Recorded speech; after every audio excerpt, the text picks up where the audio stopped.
नमस्कार दोस्तों, स्वागत है द बुक टुक चैनल पर, जहां हम आपके लिए लाते हैं बेहतरीन किताबों के सारांश।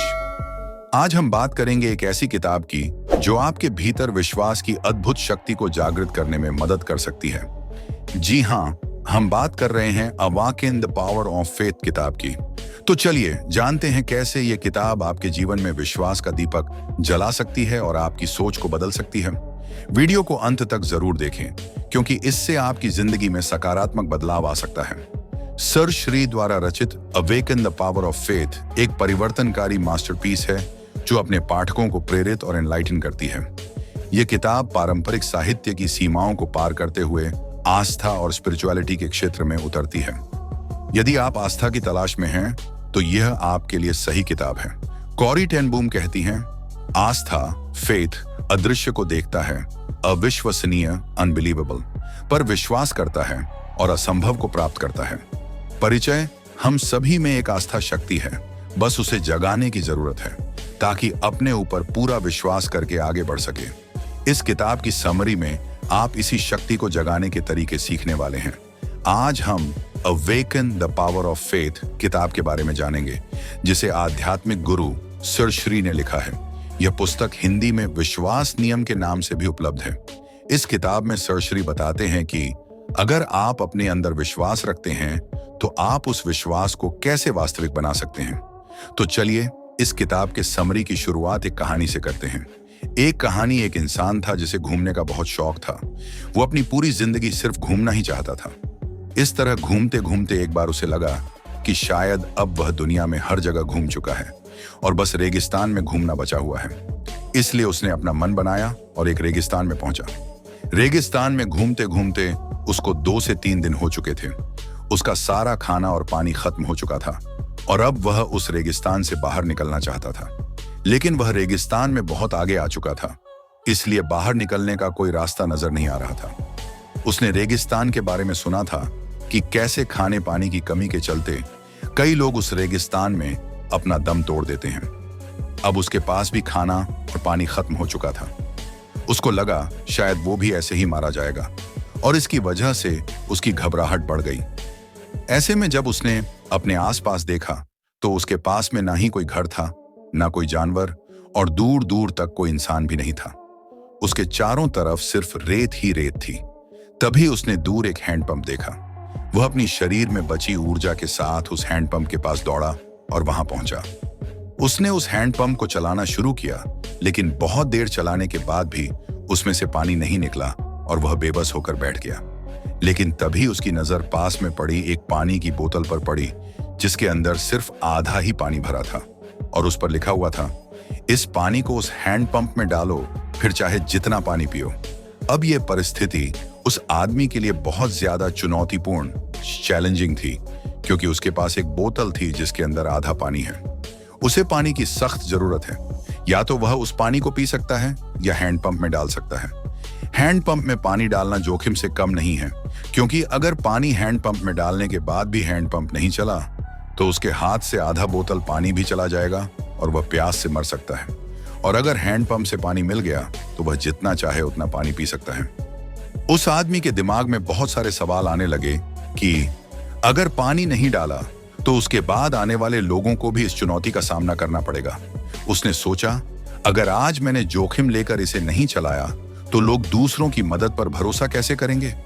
इसीलिए उसने इस बात को याद करते हुए आधी बोतल पानी हैंडपंप में डाल दिया और उस बोतल पर लिखी हुई चीज पर भरोसा करते हुए हैंडपंप चलाना शुरू किया। उसकी मेहनत रंग लाई और पानी आ गया। उसने पहले जी भरकर पानी पिया, उसके बाद अपनी बोतल और जग में पानी भर लिया। अंत में उस बोतल में आधा पानी भर के उस पर लिखा, आप इस बोतल पर भरोसा कर सकते हैं। लेखक कहते हैं कि बोतल की तरह ही आस्था यानी विश्वास हम इंसानों के अंदर पहले से ही मौजूद है, बस जरूरत है इसे जगाने की। आस्था ऐसी चीज नहीं है जो किसी विशिष्ट स्पेसिफिक इंसान या लोगों के ग्रुप में ही मिले, बल्कि आस्था तो हर इंसान में है। आस्था या विश्वास वह है जो आपको बताए गए हैं, आपने कहीं सुने हैं या उन्हें मान चुके हैं। समय के साथ जितनी ज्यादा ज्ञान हम लेते हैं, हमारे आस्था बदलते हैं। उदाहरण के लिए हमें पहले आस्था थी कि धरती के पास सिर्फ चांद ही एक ग्रह है, लेकिन ज्यादा ज्ञान लेने और ज्यादा चीजें अन्वेषण एक्सप्लोर करने से पता चला कि उनके अलावा भी धरती के पास कई सारे ग्रह हैं। वास्तविकता अब आती है भ्रामक वास्तविकता, इल्यूसरी रियलिटी। इसका मतलब है ऐसी सच्चाई जो आपने अपनी सोच से बना दी। भ्रामक वास्तविकता में हम उसी के सच होने का विश्वास करते हैं जैसा कि देखना चाहते हैं, जिसकी वजह से कई बार यह हमें असल सच्चाई से हटा देती है। भ्रामक वास्तविकता को आप एक लेंस की तरह समझ सकते हैं, जहां जो चीजें आपका दिमाग देखना चाहता है वह बड़ी हो जाती हैं और दूसरी चीजें उसके तुलना कंपैरिजन में कम उपयोगी लगती हैं, जिसकी वजह से आप कई बार सिर्फ अपनी मनपसंद जीवन को देखने में ही समय गुजार सकते हैं और सच्चाई से वाकिफ नहीं होते। जब आपको हकीकत हिट करती है तो आप अपने आप को संभाल नहीं पाते। लेखक कहते हैं यही कारण है कि ज्यादातर लोग जीवन में दुखी और असफल होते हैं, क्योंकि वह सच्चाई से दूर भागते हैं। आपको कभी भी सच्चाई से नहीं भागना चाहिए। आपको कम से कम यह पता होना चाहिए कि सच्चाई क्या है। कई बार यह भ्रामक वास्तविकता सही भी साबित होती है। जैसे हम जानते हैं कि पैसा बहुत जरूरी टूल है, अच्छी स्वास्थ्य और संबंधों के लिए पैसा जरूरी है। अब यह एक सच्चाई है जिसे पहले विश्वास करेंगे, यानी आस्था करेंगे, फिर उस आस्था से संबंधित असल जिंदगी के अनुभवों, एक्सपीरियंसेस से यह आस्था मजबूत बनकर समय के साथ एक विश्वास बन जाएगा, जिसे आप उस समय बिना किसी शक के सीधा सीधा सच मान लेंगे। अगर आप इस आस्था को मानते हुए एक भ्रामक वास्तविकता बनाते हैं, जहां अपने आप को एक अमीर इंसान की तरह कल्पना करें और मेहनत करते रहें, तो आप जरूर अमीर बनेंगे, क्योंकि ऐसे में आपका विश्वास और भ्रामक वास्तविकता दोनों ठीक हैं, दोनों ही आपके तरफ में काम करेंगे। लेकिन अगर आप गलत चीजों को विश्वास मान लें, जैसे जीवन में सिर्फ बुरे काम करके ही पैसा कमा सकते हैं या अच्छे काम करके किसी का भला नहीं होता, यह गलत आस्था है। अगर आप उसे सही माने और इसके ऊपर अपनी भ्रामक वास्तविकता बनाएं, तो आप वही देखेंगे जो देखना चाहते हैं, यानी आप बुरे काम से खुशी और पैसा कमाने के तरीके नोटिस करने लगेंगे। बुरे काम ज्यादा दिखेंगे और अच्छे काम छुप जाएंगे। विश्वास हमारे अवचेतन मन, सबकॉन्शियस माइंड में खुद की एक तस्वीर बनाते हैं, जिसे हम मैं के नाम से जानते हैं। जैसे मैं वह इंसान हूं जो आगे बढ़ेगा, या मैं वह इंसान हूं जो जीवन में सफल होगा। अगर आप सही चीज को देखकर विश्वास बना रहे हैं तो सफल होंगे, लेकिन सिर्फ अपना मन रखने के लिए गलत चीजों को देखकर विश्वास बना रहे हैं तो आप असफल भी हो सकते हैं। इसलिए यह पहचानना बहुत जरूरी है कि सही और गलत विश्वास क्या है। लेखक कहते हैं कि हमारे विश्वास में बहुत ताकत है।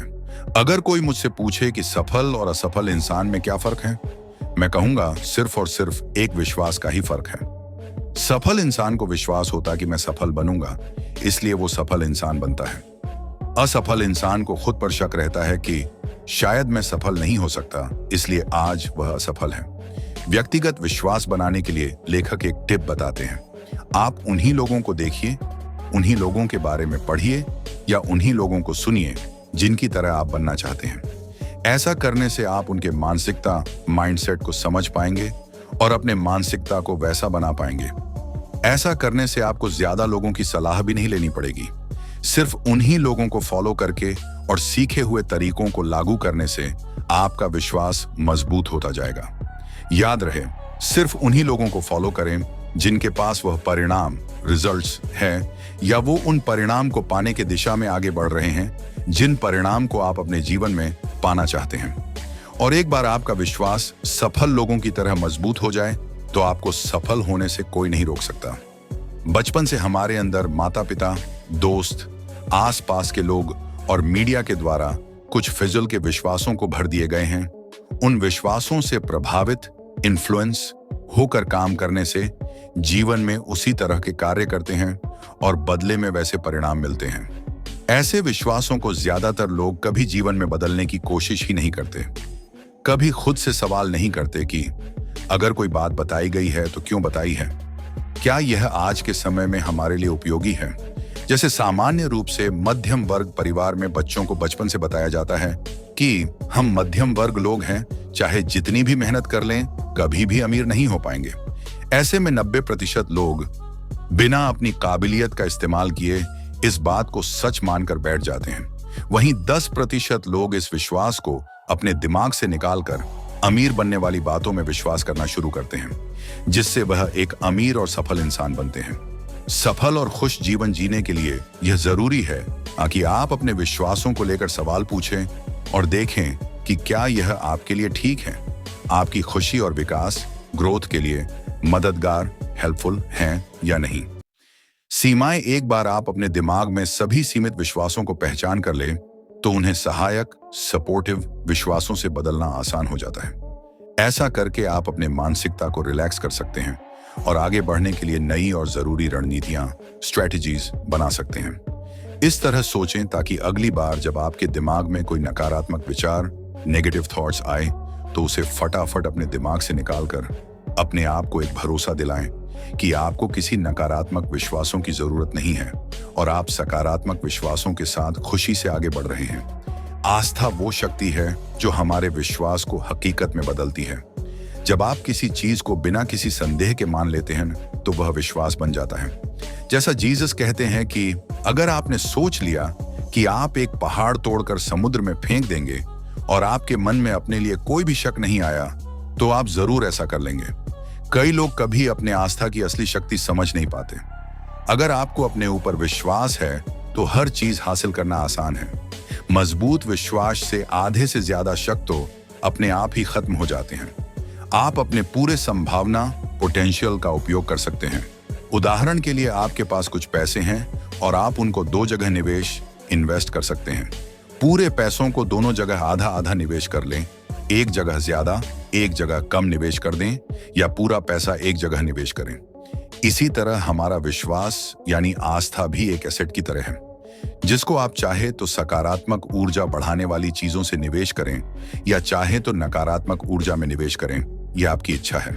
सकारात्मक ऊर्जा में निवेश करने से खुशी और शक्ति बढ़ती है और नकारात्मक ऊर्जा में निवेश करने से जीवन में दुखी और पीछे ही रहेंगे। इसलिए सकारात्मक ऊर्जा बढ़ाने वाली बातों में भरोसा करें। इसके लिए बिलीफ फंक्शन को समझना जरूरी है। जैसा विश्वास वैसी भावना, फीलिंग्स होती हैं। जैसी भावना वैसे कार्य होते हैं, जैसे कार्य वैसे परिणाम होते हैं और जैसा परिणाम वैसी आस्था विकसित होती है। जैसा विश्वास वैसी भावना का मतलब है जैसा आप अपने लिए विश्वास करेंगे वैसा ही महसूस करेंगे। सकारात्मक सोचते हैं तो सकारात्मक महसूस करेंगे। जैसी भावना वैसे कार्य होते हैं, मतलब अच्छा महसूस करने से हम सकारात्मक कार्य करने के लिए प्रेरित, इंस्पायर होते हैं और नकारात्मक सोच से नकारात्मक कार्यों को करने के लिए प्रभावित होते हैं। इस तरह हमारी भावना का हमारे कार्य पर बहुत असर पड़ता है। जैसे कार्य वैसा परिणाम होता है। मतलब रोज व्यायाम जैसे अच्छे कार्य लेने से मांसपेशियां, मसल्स मजबूत होती हैं और आप पूरे दिन सक्रिय रहेंगे और जैसा हमारा परिणाम वैसा आस्था विकसित होता है। मतलब एक बार जब कार्य लेने से सकारात्मक परिणाम मिलते हैं तो उन कार्य पर भरोसा बढ़ जाता है। अगली बार हम ज्यादा भरोसे से दुगनी मेहनत करते हैं। नकारात्मक भावना के साथ काम करने से परिणाम भी नकारात्मक मिलता और आप उन कार्य पर पूरी तरह भरोसा नहीं कर पाते। विश्वास का साइकिल, हमारा विश्वास दो तरह से विकसित होता है, नकारात्मक आस्था साइकिल और सकारात्मक आस्था साइकिल। आइए नकारात्मक आस्था साइकिल को समझें। दो टीम के बीच में फुटबॉल मैच हो रहा है। एक है टीम ए और दूसरी टीम बी। मैच जिस शहर में हो रहा है वो टीम ए का होम टाउन है और क्योंकि यह टीम ए का होम टाउन है इसलिए ज्यादातर लोग टीम ए के लिए चीयर कर रहे हैं। अब मैच ऐसे मोड़ पर है जहां टीम ए आगे है और टीम बी पीछे है। आप इस परिदृश्य सिनेरियो को अपने दिमाग में कल्पना करके देखिए। दोनों टीम्स ने एक ही आस्था के साथ इस मैच को शुरू किया था कि हम मैच जीतेंगे, लेकिन अब क्योंकि एक टीम आगे निकल चुकी है, इससे दूसरी टीम सोच रही है कि आज हम हार जाएंगे। यही मुख्य शुरुआत है जहां पर अब उनको लगने लगा कि वह हार जाएंगे। अब दूसरी टीम के मन में नकारात्मक आस्था साइकिल की शुरुआत हो गई, जहां धीरे धीरे उनका मनोबल नीचे आने लग गया। हालांकि अब भी दूसरी टीम के पास भी जीतने का मौका था, लेकिन अब उनका जीतने का भरोसा या आस्था कमजोर होने लगा। इसलिए उनकी प्रदर्शन, परफॉर्मेंस और ज्यादा खराब होने लगी। जब उन्होंने हार मान ली तो लूसर की तरह महसूस करने लगे, जिसका असर खराब प्रदर्शन के रूप में दिखा और वह टीम मैच हार गई। आइए अब हम नकारात्मक और सकारात्मक आस्था साइकिल समझते हैं। एल, अब आप टीम ए के बारे में सोच कर देखिए, जो धीरे धीरे टीम बी पर अपना दबदबा बना रही थी और लगातार जीत हासिल कर रही थी, जिससे उनका मनोबल ज्यादा बढ़ गया। वे उत्साहित हो गए और ज्यादा खुश महसूस करने लगे, जिससे उनकी प्रदर्शन अच्छी होने लगी। हालांकि उनके भी कई गोल मिस हुए, लेकिन जीत के विश्वास से वे बाउंस बैक करते गए और मैच को अपने काबू में करते गए। इस तरह गोल होने से दोबारा विश्वास मजबूत होता गया। उन्होंने प्रेरित, मोटिवेटेड महसूस किया और सकारात्मक भावना से सकारात्मक कार्य किए, और परिणाम यह हुआ कि वो मैच जीत गए। दोनों टीम्स ने एक ही विश्वास के साथ शुरुआत की कि वे जीत सकते हैं, लेकिन इसके बावजूद टीम बी हार गई। इसलिए नहीं कि उन्हें आस्था नहीं था, बल्कि इसलिए क्योंकि उनका आस्था सकारात्मक से नकारात्मक में बदल गया। जबकि टीम ए ने पूरे मैच के दौरान अपने जीतने के सकारात्मक विश्वास को बनाए रखा और जीत गई। हम बचपन से जो सुनते, देखते और एक्सपीरियंस करते हैं, वह बातें हमारे फेथ के बीज की तरह बन जाती हैं। हम अपनी भावनाओं और विचारों पर इस हद तक विश्वास करने लगते हैं कि वे हमारी निजी वास्तविकता बन जाते हैं। हर विचार जिससे हम सहमत होते हैं, हर विचार जो हमें सहज लगता है, चाहे अच्छा हो या बुरा, जाने अनजाने हम उस विश्वास के आधार पर ही कदम उठाते हैं। जो बच्चे अपने अभिभावक, पेरेंट्स को बिना किसी शर्त दूसरों की मदद करते देखते हुए बड़े होते हैं, वे जाने अनजाने में खुद में एक हेल्पिंग नेचर विकसित करते हुए बड़े होते हैं। जब वे ऐसी स्थिति में होते हैं जहां उनके आसपास किसी को मदद की जरूरत होती है, तो फटाफट उनकी मदद कर देते हैं, क्योंकि वे अपने अंदर उस आस्था के बीज के साथ बड़े हुए हैं। उन्होंने अपने अभिभावक को यह कहते सुना है, आपको लोगों के लिए दयालु और मददगार होना चाहिए। उन्होंने अपने अभिभावक को लोगों की मदद करते देखा है, इसलिए वे बड़े होने पर उस आस्था पर शक नहीं करते, बल्कि खुशी खुशी उसे मान लेते हैं। दूसरा उदाहरण ऐसे बच्चों का है जो बच्चे अपने अभिभावक को आर्थिक रूप से संघर्ष, फाइनेंशियली स्ट्रगल करते देखते हुए बड़े होते हैं। आमतौर पर उनके घर में पैसों को लेकर कमी और नकारात्मक बातें की जाती हैं, इसलिए जाने अनजाने में उनके मन में पैसों को लेकर नकारात्मक भावना भर जाती है। जैसे, हमारे पास सभी जरूरत की चीजें नहीं हैं, जीवन आसान नहीं है और अपनी मनचाही चीजों के साथ जीवन जीना आसान नहीं है। ये बातें उनके लिए आस्था का बीज बन जाती हैं। जब तक वे अपनी उन भावनाओं और विश्वासों को बदलने की कोशिश नहीं करते, तब तक उनके गरीब रहने और जिंदगी भर संघर्ष करने की संभावना बनी रहती है। अपनी वास्तविकता से मुक्त होने के लिए उन्हें अपने गरीब रहने वाले विश्वासों को बदलकर अमीर बनने वाली बातों में भरोसा करना होगा। ऐसे बच्चे जिनके अभिभावक बहुत अमीर होते हैं, वो इस विश्वास के साथ बड़े होते हैं कि पैसे कमाना आसान है। मनचाहे लक्ष्य पाने के लिए हमेशा जरूरी उपलब्ध संसाधन, रिसोर्सेज होते हैं, आपको बस उन्हें ढूंढकर इस्तेमाल करने की जरूरत है। इस विश्वास की वजह से ऐसे मानसिकता वाले बच्चों के अमीर बनने के मौके ज्यादा होते हैं। तो सीख यह है कि पैसा, खुशी और सफलता पाने के लिए आप पैसों, खुशी और सफलता को लेकर अपने विश्वास को पहचान करें और अपने अंदर इनसे संबंधित सकारात्मक सोच के बीज बोएं।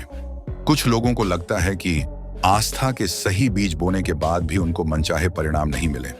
इसका कारण है कि उनके आस्था में मजबूती की कमी है। मनचाहे परिणाम पाने के लिए आपका मन अपने काम को लेकर अनकंडीशनल एंड अनशेकेबल होना चाहिए। यानी आपकी आस्था इतनी पक्की होनी चाहिए कि कोई भी आपको गुमराह न कर सके। उदाहरण के लिए, अपने कॉर्पोरेट करियर में आगे बढ़ने के लिए एक नौकरी में अस्वीकारता, रिजेक्शन के कारण आप अगली नौकरी को ढूंढना तो नहीं छोड़ सकते। आपको बार बार अस्वीकारता के बाद भी अपने ऊपर भरोसे के साथ फिर से मेहनत करना आना चाहिए, क्योंकि कोई भी चीज हमेशा एक बार में नहीं मिलेगी, आपको बार बार मेहनत करनी होगी। शुरुआती दिनों में तो आप जो काम करेंगे उसमें अस्वीकारता और हार का सामना करके सीखते हुए आगे बढ़ने के लिए तैयार रहना होगा। दिन भर हमारे मन में कई तरह के विचार आते हैं। अब तक आप जान चुके हैं कि हर विचार एक तरह से विश्वास का बीज है, लेकिन क्या हर विचार आपके दिमाग में रहना डिजर्व करता है? नहीं, सिर्फ उन्हीं विचार को अपने दिमाग में रखें जो आपके सकारात्मक आस्था को मजबूत करने के लिए सहायता करें। फालतू के विचारों पर अपना समय बर्बाद न करें, क्योंकि ऐसे विचारों से आप जरूरी काम पर ध्यान केंद्रित नहीं कर पाएंगे। अपने दिमाग में आने वाले विचारों को लेकर सचेत रहें। उन्हें अपनी हकीकत में लाने के लिए हमेशा आस्था से जुड़े विचारों को अपने दिमाग में दोहराते रहें। क्योंकि जिस चीज पर हम ध्यान देते हैं वह हमेशा बढ़ती है। उदाहरण के लिए, अगर आप व्यवसाय में सफल होना चाहते हैं तो आपको अपने व्यवसाय में सफलता के विचारों को सिर्फ एक आम विचार की तरह नहीं लेना चाहिए, बल्कि उस विचार पर खास ध्यान देना चाहिए। उस विचार पर पूरा ध्यान लगाना होगा और उस विचार की गहराई में जाना होगा ताकि आप उसे और ज्यादा मजबूत बना पाए। दूसरी सबसे जरूरी चीज हमारी भावना है। हम इंसानों का दिमाग इस तरह से बना है कि हम सिर्फ उन चीजों पर ध्यान लगा पाते हैं जो हमें अच्छे एहसासों से जोड़ देती हैं। उन्हीं विचारों पर हमारा अवचेतन मन सबसे पहले जाता है। यही विचार असल जिंदगी में हकीकत बनने लगते हैं। इसलिए आस्था के बीज को मजबूती से बढ़ाने के लिए सकारात्मक भावना को उसके साथ जोड़िए। मजबूत इरादे के साथ आप जो चाहते हैं उसके बारे में सोचते हुए सकारात्मक महसूस करें।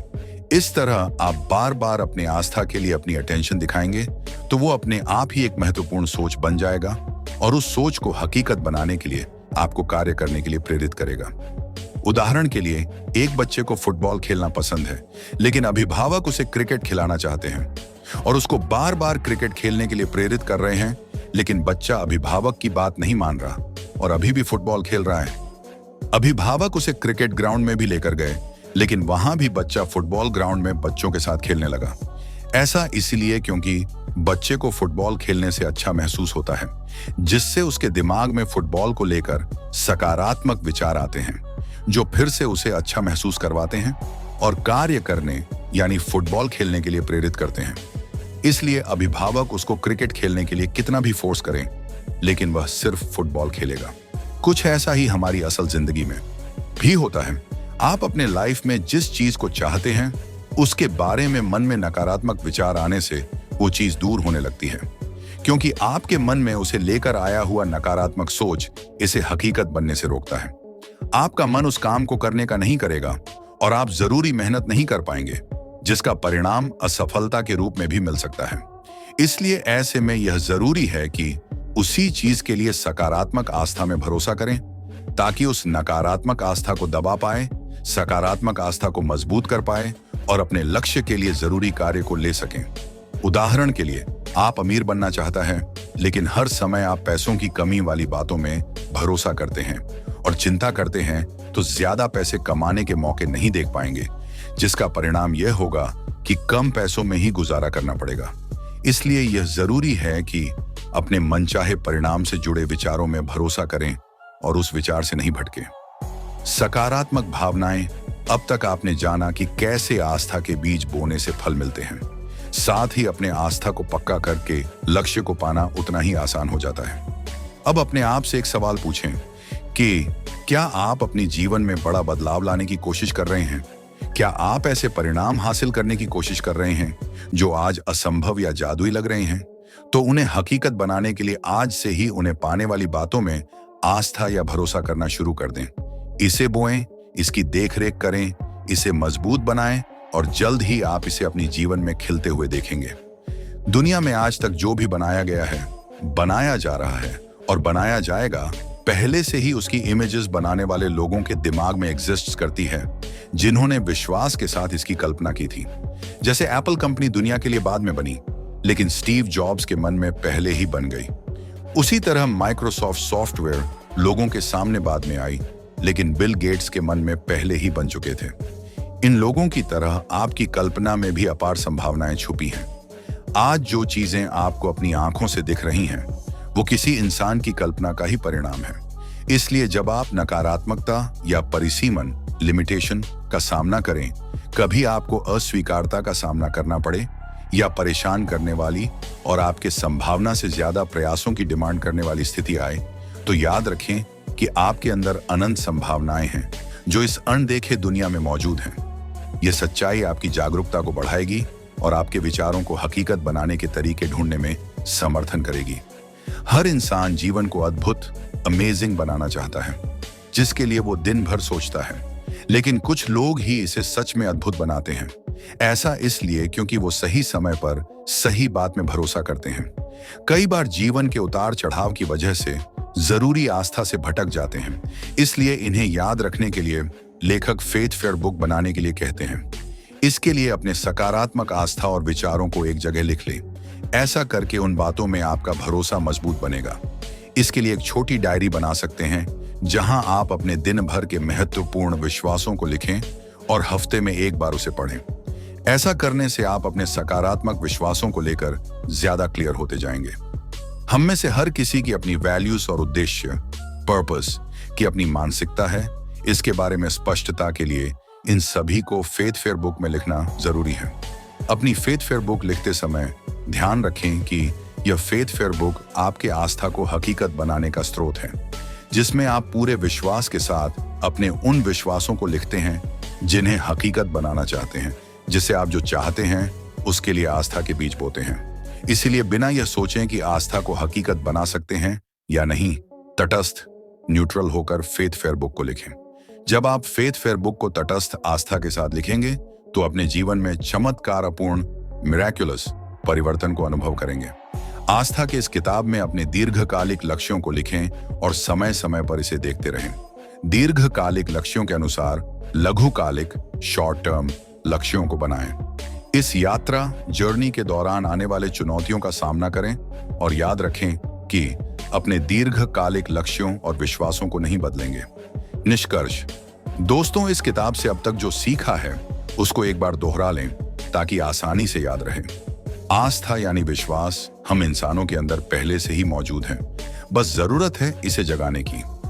आज आप जिस समाज में रहते हैं उसमें आपके आसपास कुछ लोग बहुत ही ज्यादा सफल और कुछ असफल होंगे। क्या आप जानते हैं ऐसा क्यों? क्योंकि सफल लोगों ने हमेशा अपने मेहनत और अपने ऊपर विश्वास रखा है। आस्था या विश्वास वह है जो आपको बताए गए हैं, आपने कहीं सुने हैं या उन्हें मान चुके हैं। समय के साथ जितनी ज्यादा ज्ञान हम लेते हैं, हमारे आस्था बदलते हैं। आपको कभी भी सच्चाई से नहीं भागना चाहिए। आपको कम से कम यह पता होना चाहिए कि सच्चाई क्या है। व्यक्तिगत विश्वास को बनाने के लिए आप उन्हीं लोगों की बातों में भरोसा करें, उन्हीं लोगों के बारे में पढ़िए या उन्हीं लोगों को सुनिए जिनकी तरह आप बनना चाहते हैं। एक बार आप अपने दिमाग में सभी परिसीमन विश्वासों की पहचान कर लें तो उन्हें समर्थक विश्वासों से बदलना आसान हो जाता है। जैसा विश्वास वैसी भावना होती है, जैसी भावना वैसे कार्य होते हैं, जैसे कार्य वैसा परिणाम होता है और जैसा हमारा परिणाम वैसा आस्था विकसित होता है। हम बचपन से जो सुनते, देखते और अनुभव करते हैं वह बातें हमारे आस्था के बीज की तरह बन जाती हैं। हम अपनी भावनाओं और विचारों पर इस हद तक विश्वास करने लगते हैं कि वे हमारी व्यक्तिगत हकीकत बन जाते हैं। अपने दिमाग में आने वाले विचारों को लेकर सचेत, कॉन्शियस रहें। उन्हें अपनी हकीकत में लाने के लिए हमेशा आस्था से जुड़े विचारों को अपने दिमाग में दोहराते रहें, क्योंकि जिस चीज पर हम ध्यान देते हैं वह हमेशा बढ़ती है। हम इंसानों का दिमाग इस तरह से बना है कि हम सिर्फ उन चीजों पर ध्यान लगा पाते हैं जो हमें अच्छी भावना से जोड़ देती हैं। उन्हीं विचारों पर हमारा अवचेतन दिमाग सबसे पहले जाता है। यही विचार असल जिंदगी में हकीकत बनने लगते हैं। दुनिया में आज तक जो भी बनाया गया है, बनाया जा रहा है और बनाया जाएगा, पहले से ही उसकी तस्वीरें बनाने वाले लोगों के दिमाग में एग्जिस्ट करती हैं। अपनी फेथ फेयर बुक लिखते समय ध्यान रखें कि यह फेथ फेयर बुक आपके आस्था को हकीकत बनाने का स्रोत है, जिसमें आप पूरे विश्वास के साथ अपने उन विश्वासों को लिखते हैं जिन्हें हकीकत बनाना चाहते हैं, जिससे आप जो चाहते हैं उसके लिए आस्था के बीज बोते हैं। अब हम सर श्री जी के तेज ज्ञान फाउंडेशन के बारे में विस्तार से जानते हैं। सर श्री तेज ज्ञान फाउंडेशन खुशी की भावना आपके विचार पर निर्भर करती है। सोचें, अगर आपके विचार में आनंद ही आनंद है तो आप अपनी जिंदगी में भी आनंद ही पाएंगे। तेज ज्ञान ह्यूमन सोसाइटी में ऐसे ही शुभ विचारों की क्रांति, रेवोल्यूशन लाने के लिए स्थापित की गई एक संगठन है। तेज ज्ञान फाउंडेशन एक चैरिटेबल ट्रस्ट है। इस इंस्टीट्यूशन की स्थापना सर श्री द्वारा 1998 में की गई। तेज ज्ञान फाउंडेशन का बुनियादी तत्व यह है कि सब मान्यताओं का खेल है, सब अपने आप में पूरा है। समझ आने से ही दुख का कारण बनने वाली सभी गलत मान्यताएं, धारणाएं टूट सकती हैं। अब हम सर श्री जी के तेज ज्ञान फाउंडेशन के बारे में विस्तार से जानते हैं। दुनिया में शांति लाने के लिए इस संस्था द्वारा बहुत से कार्यक्रम आयोजित किए जाते हैं, जो सर श्री की शिक्षण, टीचिंग्स पर ही आधारित होते हैं। अब तक लगभग 1 लाख से भी अधिक लोगों ने महाआसमानी परम ज्ञान शिविर का फायदा लिया है। इस कैंप का लक्ष्य है दुनिया का हर इंसान मैं कौन हूं इस सवाल का जवाब जानकर परम आनंद में स्थापित हो जाए। पुणे शहर के बाहरी क्षेत्र में पहाड़ों और निसर्ग के असीम सौंदर्य के बीच बसे हुए मनन आश्रम पर यह कैंप संगठित किया जाता है। तेज ज्ञान का आनंद आप महाआसमानी परम ज्ञान शिविर में भाग लेकर ही ले सकते हैं। धन्यवाद दोस्तों, मुझे आशा है कि आपको यह समरी पसंद आया होगा। मुझे आशा है कि आप इस पुस्तक के सभी पाठों को अपने जीवन में अपनाएंगे। आप अपना जीवन और भी बेहतर तरीके से जिएंगे। आप इस पुस्तक को ऑर्डर करके अधिक विवरण पढ़ सकते हैं। यह किताब हिंदी और अंग्रेजी दोनों भाषाओं में उपलब्ध है। Awaken the power of faith एक परिवर्तनकारी मास्टरपीस है जो अपने पाठकों को प्रेरित और एनलाइटन करती है। यह किताब पारंपरिक साहित्य की सीमाओं को पार करती है, आस्था और आध्यात्मिकता स्पिरिचुअलिटी के क्षेत्र में उतरती है। लेखक का लेखन वाक्पटु, एलोक्वेंट और गहराई में ले जाने वाला है, जो पाठकों को एक आध्यात्मिक यात्रा पर मार्गदर्शन करता है, जो विश्वास की वास्तविक क्षमता का पता लगाता है। व्यक्तिगत उपाख्यानों, एनेक्डोट्स, व्यावहारिक शिक्षाओं और व्यावहारिक अभ्यासों के कॉम्बिनेशन के माध्यम से किताब पाठकों को उनके विश्वास की असीमित शक्ति का लाभ उठाने के लिए एक रोड मैप प्रदान करती है। किताब की असाधारण विशेषताओं में से एक इसकी पाठकों से व्यक्तिगत स्तर पर जुड़ने की क्षमता है। यह उपदेश नहीं देता है या विश्वास थोपता नहीं है, बल्कि पाठकों को अपने विश्वास और आध्यात्मिकता का इस तरह से पता लगाने के लिए आमंत्रित, इनवाइट करता है जो प्रामाणिक, ऑथेंटिक और सार्थक लगता है। लेखक की सहानुभूति हर पृष्ठ पर चमकती है, जिससे साझा किए गए अनुभवों से जुड़ना आसान हो जाता है। कुल मिलाकर awaken the power of faith एक गहन और जीवन बदलने वाली किताब है जो हम सभी के भीतर विश्वास जगाने की क्षमता रखती है। आध्यात्मिक विकास, व्यक्तिगत परिवर्तन और आस्था की शक्ति से गहरा संबंध चाहने वाले किसी भी व्यक्ति को इसे अवश्य पढ़ना चाहिए। तो दोस्तों, यह थी awaken the power of faith किताब का सारांश। उम्मीद है कि इस किताब से आपने विश्वास की शक्ति को और गहराई से समझा होगा।